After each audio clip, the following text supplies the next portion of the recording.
Avez-vous déjà remarqué que certaines personnes changent non pas par maturation, mais par épuisement émotionnel? Vous êtes-vous déjà demandé si votre sensibilité est réellement un don ou simplement un système de survie qui n'a jamais été désactivé?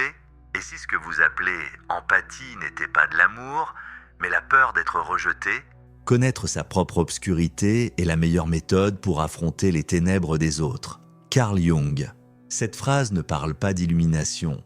Elle parle de confrontation, elle parle du moment où l'esprit cesse de romantiser ses propres blessures et commence à voir ce qui a toujours agi en arrière-plan. Ce que l'on appelle aujourd'hui empathe éveillé ne naît pas d'une évolution spirituelle. Cela naît d'un effondrement silencieux, un point où l'esprit n'est plus capable de soutenir le rôle d'absorber tout, de comprendre tout, de pardonner tout. Et c'est à ce moment-là que quelque chose d'étrange se produit. La personne ne devient pas plus sensible. Elle devient plus précise, et la précision émotionnelle effraie plus que n'importe quelle agressivité ouverte, parce qu'elle ne réagit plus comme avant, elle observe. Et observer sans se dissoudre dans ce que l'on voit change tout. Ce que Jung a compris au fil de son œuvre, c'est qu'aucune véritable transformation psychologique ne préserve l'identité précédente. Toute individuation a un prix, la perte de la version de soi qui était fonctionnelle pour les autres. Et c'est précisément ici que l'empathie éveillée commence à exister, non pas comme une évolution, mais comme une rupture. Il existe un type de fonctionnement humain qui passe des années sans être remis en question parce qu'il se dissimule sous l'apparence de la vertu. Il ne se présente pas comme un problème, mais comme de la sensibilité, pas comme un excès, mais comme de la compréhension. Et précisément pour cette raison, il est rarement interrompu à temps. L'empathique disponible ne perçoit pas sa propre dynamique comme quelque chose d'appris. Il a l'impression que c'est simplement ce qu'il est. Mais ce qui ressemble à une identité est, la plupart du temps, un système d'adaptation émotionnelle continue à l'environnement. Il entre dans une pièce et, avant même de penser à lui-même, il est déjà ajusté à l'atmosphère des autres. Le ton de la voix, le rythme de la parole jusqu'aux micro-expressions du visage changent sans effort conscient. Il n'y a pas de décision. Il y a une réponse automatique. Carl Jung verrait cela comme une persona hautement développée, un masque psychique créé pour garantir l'appartenance. Mais, dans ce cas, pas seulement social. C'est une persona émotionnelle. Elle ne se contente pas d'interagir, elle régule. L'empathique disponible ne participe pas seulement aux relations, il stabilise les relations. Et cela, au fil du temps, crée une inversion silencieuse. L'autre cesse d'être quelqu'un avec qui il entre en relation et devient un système qu'il doit surveiller. Il ne se demande pas « qu'est-ce que je ressens ?» Il se demande « quel impact cela va-t-il avoir sur l'autre ?» Cette réorganisation interne paraît subtile, mais elle est structurelle. Car lorsque l'autre devient la référence principale, le propre axe interne commence à dépendre de stimuli externes pour exister clairement. C'est pour cela que ce type de personne ne perçoit souvent pas ses propres limites. Non pas parce qu'elles n'existent pas, mais parce qu'elles ne sont jamais le centre de l'attention intérieure. Le résultat n'apparaît pas comme une souffrance immédiate. Il se manifeste comme une forme de fatigue diffuse, difficile à nommer. Un épuisement qui ne dépend pas de l'activité, mais d'une présence émotionnelle constante. L'empathique est toujours dans un certain niveau d'ajustement, même dans le silence, même au repos, même seul, en repassant ses interactions passées. Et avec le temps, cet ajustement constant cesse d'être perçu comme un effort. Il devient un fonctionnement naturel, mais le corps enregistre ce que la conscience normalisait. Et il commence à réclamer, d'abord légèrement, puis sous forme de saturation, puis comme une forme de résistance interne à répondre automatiquement comme auparavant. L'empathique remarque qu'il ne réagit plus avec la même fluidité émotionnelle qu'avant. Il existe un petit intervalle entre ressentir et répondre. Un nouvel espace qui n'existait pas auparavant, et cet espace n'est pas immédiatement confortable. Car l'ancien système interprète cet intervalle comme une défaillance, mais ce n'est pas une défaillance, c'est une rupture de l'automatisme. Et toute rupture de l'automatisme menace une identité construite sur la réponse continue. Dans cet intervalle naît quelque chose de nouveau, l'observation. L'empathique commence à percevoir qu'il s'ajuste avant de choisir, qu'il absorbe avant de décider, qu'il répond à l'autre avant de se consulter lui-même. Et cela change la manière dont il se perçoit, non plus comme quelqu'un qui ressent simplement, mais comme quelqu'un qui se modèle constamment à partir de ce que l'autre ressent. Et cette perception ne produit pas encore de liberté. elle produit de l'étrangeté. Car voir le mécanisme ne signifie pas en sortir. Cela signifie seulement qu'il n'est plus invisible. Et lorsqu'une chose cesse d'être invisible, elle cesse d'être une simple identité. Elle devient un schéma. Et un schéma, une fois vu, ne fonctionne plus jamais avec la même invisibilité qu'avant. Il existe une manière très élégante de transformer la souffrance en identité. L'appeler un don. Lorsque la douleur ne trouve pas d'explication fonctionnelle, elle cherche un sens. Et lorsque le sens vient avant la compréhension, l'esprit cesse d'enquêter et commence à croire. C'est ainsi que la sensibilité extrême de l'empathie cesse d'être perçue comme une conséquence d'adaptation et commence à être interprétée comme une évolution. Tu ressens davantage parce que tu es plus conscient. Tu perçois ce que les autres ne perçoivent pas. Tu portes une sensibilité rare. Ces phrases semblent réconfortantes, mais elles ont une fonction psychologique précise. Elles réorganisent la douleur sans l'éliminer. Elles changent simplement l'endroit où elle est perçue. Carl Jung serait prudent face à ce type de réorganisation symbolique. Pour lui, lorsqu'un contenu psychique n'est pas intégré, il ne disparaît pas, il se déguise. Et l'une des formes de déguisement les plus efficaces est la valeur spirituelle attribuée à la souffrance. L'empathie, qui à l'origine a développé une hyperlecture émotionnelle comme stratégie de survie, commence à réinterpréter cette même stratégie comme une preuve d'évolution intérieure. Mais le mécanisme ne change pas. Il continue de trop ressentir parce qu'il n'existe toujours pas de filtre interne entre lui et l'environnement émotionnel extérieur. Il continue d'absorber les états émotionnels d'autrui comme s'ils lui appartenaient. Il continue de réagir avant de se séparer de ce qu'il perçoit. La différence, c'est qu'à présent, cela s'exprime dans un langage élevé. Et lorsqu'une chose est formulée dans un langage élevé, elle cesse d'être facilement remise en question. C'est le point critique, car ce qui empêche la transformation n'est pas la douleur en elle-même, c'est l'interprétation de la douleur. Si la douleur est vue comme un défaut, il y a un mouvement de changement. Si la douleur est vue comme un don, il y a un mouvement de préservation. Et l'empathie commence à protéger ce qui devrait être interrogé. Il ne se demande plus « pourquoi cela m'arrive-t-il ?» Il se demande « comment puis-je mieux utiliser cela ?» Et ce changement de question modifie complètement le destin psychologique du processus, car il cesse d'explorer l'origine de sa sensibilité et commence à en gérer les effets. Mais le noyau reste intact. L'hyperréactivité émotionnelle continue de fonctionner. La tendance à absorber les états internes des autres reste active. La difficulté à distinguer ce qui est propre de ce qui est extérieur continue de structurer ses relations. Seulement, maintenant, cela porte le nom d'empathie élevée. Et ici apparaît un piège subtil. Plus l'empathie croit que sa sensibilité est un don, moins il perçoit son coût. Jung parlerait ici d'inflation symbolique du moi. Lorsqu'un aspect de la psyché est élevé à une signification supérieure à sa fonction réelle, créant une distorsion entre l'expérience et l'interprétation. L'empathie ne cesse pas d'être surchargée. Il cesse simplement de voir cette surcharge comme un problème. Et cela empêche le seul mouvement qui pourrait réellement le transformer, remettre en question le besoin interne d'absorber autant l'autre. Car dans les faits, ce qui ressemble à une sensibilité spirituelle est souvent un manque de frontières psychiques. Il ne ressent pas plus parce qu'il est plus évolué. Il ressent plus parce qu'il n'a jamais appris à ne pas ressentir ce qui ne lui appartient pas. Mais cette hypothèse est difficile à maintenir à l'intérieur du récit du don, car elle exige d'abandonner quelque chose qui donnait du sens, l'idée que sa douleur le rend spécial. Et renoncer à cela ne ressemble pas à une guérison. Cela ressemble à une perte d'identité. Alors l'empathie reste dans l'interprétation la plus supportable, même si elle maintient le schéma qui l'épuise. Et ainsi, le cycle continue. Ressentir, interpréter, justifier, répéter, jusqu'à ce que la structure elle-même commence à céder sous son propre excès de maintien interne.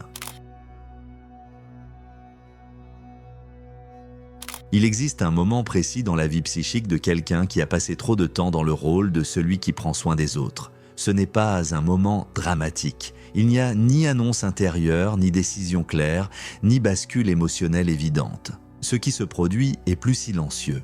Le système commence simplement à échouer dans ce qui fonctionnait auparavant de manière automatique. L'empathie le perçoit d'abord comme un retard. La réponse qui autrefois surgissait instantanément met désormais quelques secondes à se former. La disposition à absorber l'état émotionnel de l'autre n'apparaît plus avec la même fluidité. L'envie de résoudre, d'expliquer, d'apaiser, de réorganiser l'environnement émotionnel commence à perdre en netteté. Et cela ne ressemble pas à de la liberté au début. Cela ressemble à un défaut, car lorsque quelqu'un a construit sa propre identité autour de la capacité à soutenir l'autre, toute interruption de cette fonction sonne comme une menace interne. Carl Jung décrirait cela comme un effondrement partiel de la persona, le masque fonctionnel construit au fil de la vie pour garantir l'appartenance. La persona de l'empathie n'est pas seulement être quelqu'un de compréhensif, c'est être celui qui maintient l'équilibre émotionnel de l'environnement. Et lorsque cette fonction faillit, ce qui entre en crise n'est pas seulement le comportement, c'est l'identité. L'empathie commence à percevoir quelque chose de dérangeant. Il ne sait plus qui il est lorsqu'il n'ajuste plus l'autre. Cette perception n'arrive pas sous forme de pensée structurée. Elle apparaît comme une sensation d'étrangeté, comme si, pendant quelques instants, la propre existence se retrouvait sans repère externe. Et cela désorganise, car le système interne était habitué à fonctionner sur la base de signaux externes constants, humeur de l'autre, attente implicite, tension dans l'environnement, besoins non verbalisés. Tout cela servait de guide silencieux au comportement. Sans cela, un type de vide fonctionnel apparaît. Ce n'est pas un simple vide émotionnel. C'est une absence de direction interne automatique. Et dans ce vide, quelque chose commence à émerger, la possibilité de ne pas répondre immédiatement. Mais cette possibilité n'est pas vécue comme un choix au début. Elle est vécue comme de l'étrangeté, comme un malaise, comme si quelque chose était incorrect dans la manière dont le corps et l'esprit réagissent. L'empathie tente de revenir à l'ancien schéma. Il essaie à nouveau de s'ajuster, d'apaiser, d'interpréter, d'anticiper. Mais désormais, il existe un intervalle, un petit espace entre le stimulus et la réponse qui n'existait pas auparavant avec autant de conscience. Cet intervalle est décisif, car c'est là que l'identité commence à se fragmenter. D'un côté, l'ancienne version de soi, celle qui répond automatiquement, qui absorbe, qui maintient tout en équilibre. De l'autre, quelque chose de nouveau et encore sans forme claire, une observation silencieuse qui ne se confond plus totalement avec le rôle. Et entre ces deux états naît une tension. La tension de ne pas savoir quelle version de soi est la plus authentique. L'empathie commence à remarquer que soutenir l'autre a toujours eu un coût qui n'était pas pleinement perçu pendant qu'il s'exerçait. Non pas parce qu'il ne ressentait pas ce coût, mais parce que ce coût était normalisé. Il faisait partie de la structure de la vie. Maintenant, avec le système qui commence à faillir, ce coût apparaît avec plus de netteté. Une fatigue qui ne passe pas, une irritabilité sans direction, une forme de saturation émotionnelle qui ne se résout ni par le repos ni par la distance temporaire. Car il ne s'agit pas d'un excès d'activité, il s'agit d'un excès de désidentification à soi-même.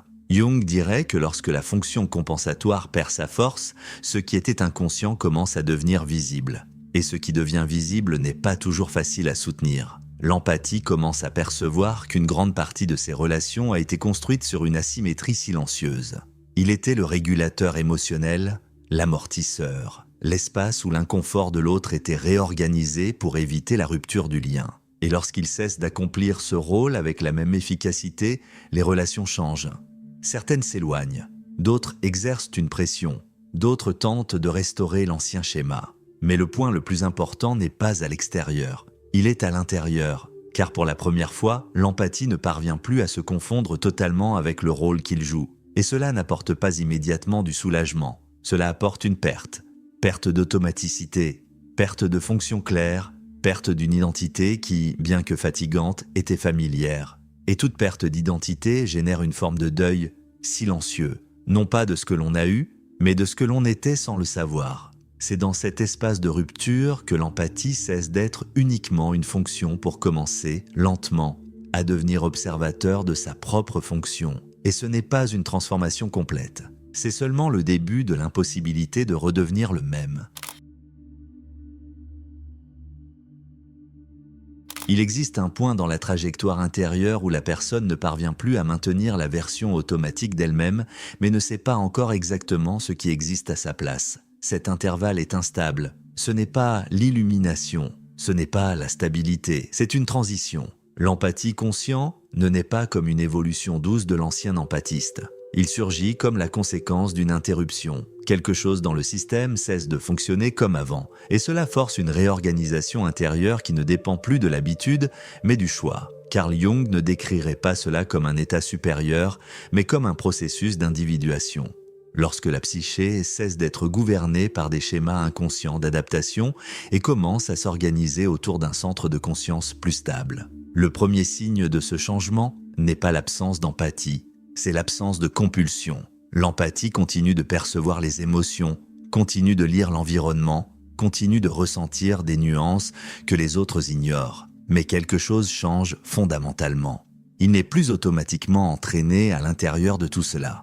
Il existe désormais une distance intérieure minimale entre perception et action, un espace auparavant inexistant. Et dans cet espace naît quelque chose de nouveau, la possibilité du choix. Choisir de répondre ou de ne pas répondre, choisir de s'impliquer ou de se retirer, choisir de porter ou non le poids émotionnel de l'autre. Ce choix au début n'est pas confortable, car il contredit des décennies de conditionnement intérieur. Pendant longtemps, ressentir quelque chose chez l'autre signifiait agir. Cela signifiait absorber, s'ajuster, résoudre.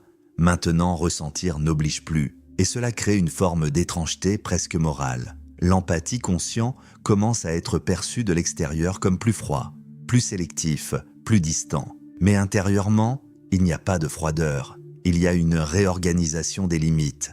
Jung appellerait cela une intégration partielle de l'ombre, en particulier de ce qui a été réprimé pour maintenir l'identité de soignant, la capacité de dire non sans culpabilité, de supporter l'inconfort sans réparation immédiate, d'exister sans fonction constante de régulation de l'autre. L'empathie consciente ne perd pas sa sensibilité, il perd la soumission automatique à sa sensibilité. Cela transforme complètement la structure des relations. Avant, il était le point d'équilibre émotionnel des autres. Maintenant, il n'est plus qu'un participant, et cela modifie les attentes autour de lui.